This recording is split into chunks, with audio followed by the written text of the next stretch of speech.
এর আগে প্রায় 1500 জনকে আমরা ট্রেনিং দিয়েছি, যেটি আমি ইতিমধ্যে অবগত হয়েছি। ট্রেনিং দেওয়া হচ্ছে, এটার যদি আমরা একটা ডাটাবেস করতে পারি তাহলে কিন্তু আমরা সম্ভব সহজে নির্ণয় করা সম্ভব যে এই খামারিগুলি, এই উদ্যোক্তাগুলি আজকে ট্রেনিং নিয়েছে, তাদের ভবিষ্যতে যাতে পায় এবং তারা যাতে তাদের জায়গা থেকে বাংলাদেশের অর্থনীতিতে ভূমিকা রাখতে পারে।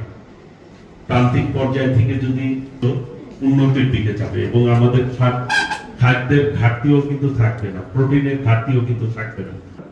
সেই প্রোটিনের ঘাটতি আমরা পূরণ করতে সক্ষম হব।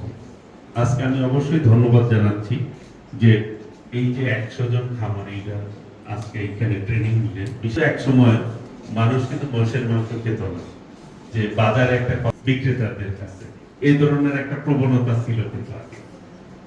আজকে মহিষের প্রতি, মহিষের মাংসের প্রতি মানুষের কিন্তু আগ্রহ। মহিষের মাংসের ক্ষতিকারক দিক কিন্তু কম।